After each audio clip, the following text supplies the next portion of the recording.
ಹುಬ್ಬಳ್ಳಿಯಲ್ಲಿ ನೇಹಾ ಹಿರೇಮಠ ಕಗ್ಗೊಲೆಗೆ ಬಿಜೆಪಿ ಖಂಡನೆ. ಸರ್ಕಾರದ ವಿರುದ್ಧ ರಾಜ್ಯಾದ್ಯಂತ ಬಿಜೆಪಿ ಉಗ್ರ ಹೋರಾಟ. ಸರ್ಕಾರದ ವಿರುದ್ಧ ಆಕ್ರೋಶ. ಫಯಾಜ್ ಪ್ರತಿಕೃತಿಯನ್ನ ದಹನ ಮಾಡಲಾಗಿದೆ.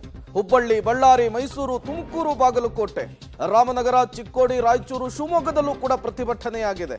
ಯಾದಗಿರಿ, ಉಡುಪಿ ಸೇರಿದಂತೆ ರಾಜ್ಯದ ಹಲವು ಕಡೆಗಳಲ್ಲಿ ಬಿಜೆಪಿ ಬೃಹತ್ ಪ್ರತಿಭಟನೆಯನ್ನ ಮಾಡಿದೆ. ಹುಬ್ಬಳ್ಳಿಯ ನೇಹಾ ಹಿರೇಮಠ ಕಗ್ಗೊಲೆಗೆ ನ್ಯಾಯ ಸಿಗಬೇಕು ಅಂತೇಳಿ ಆಗ್ರಹಿಸಲಾಗಿದೆ. ಇದಕ್ಕೆ ಕಾರಣ ರಾಜ್ಯ ಸರ್ಕಾರದ ತುಷ್ಟೀಕರಣ ಅಂತೇಳಿ ಆಕ್ರೋಶವನ್ನು ವ್ಯಕ್ತಪಡಿಸಿದೆ. ನೀವು ಕೂಡ ವಿಜುವಲ್ಸ್ ಅನ್ನು ಗಮನಿಸ್ತಾ ಇದ್ದೀರಿ, ಯಾವ ರೀತಿ ರಾಜ್ಯದಲ್ಲಿ ಪ್ರತಿಭಟನೆಯ ಕಾವು ಹೆಚ್ಚಾಗ್ತಾ ಇದೆ ಅನ್ನೋದನ್ನ.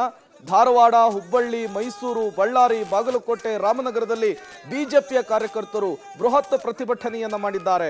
ರಾಜ್ಯ ಸರ್ಕಾರದ ವಿರುದ್ಧ ಆಕ್ರೋಶವನ್ನ ಹೊರಹಾಕಿದ್ದಾರೆ.